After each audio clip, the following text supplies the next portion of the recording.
Mais écoutez, ça fait à peu près maintenant une semaine qu'on a des interruptions aléatoires d'eau, mais assez prolongées. On a peut-être 1 ou 2 heures, voire 4 heures la nuit, où un mince filet d'eau qui revient. Et apparemment, on n'arrive pas à déterminer l'origine exacte du problème, si ce n'est qu'on a un peu une installation de réseau un peu vétuste.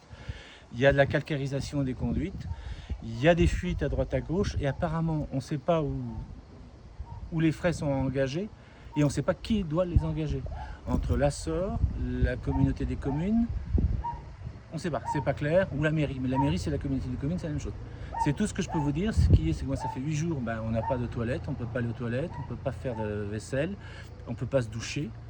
Et on est obligé, dans les heures pleines de la journée, d'aller à l'extérieur pour satisfaire ses besoins élémentaires. On utilise ce que j'appelle, vous l'avez vu vous-même, un tuyau d'arrosage pour compenser le manque d'alimentation. Ça se passe au niveau du réservoir du haut du village.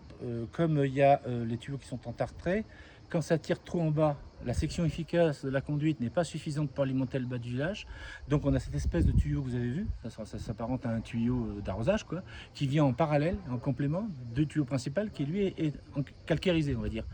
Mais quand ça tire trop, ou quand il y a une fuite, comme ça a été le cas il y a quelques jours, ça vide tout le réseau. Et il faut plusieurs jours pour purger, pour l'eau remonte. Et encore, c'est aléatoire, parce que dès qu'on a des restaurants qui sont dans le bas du village qui tirent beaucoup d'eau, dès que ça tire un peu trop en bas, c'est la partie haute du village qui est privée d'eau. Voilà, c'est un problème endémique et récurrent. Voilà.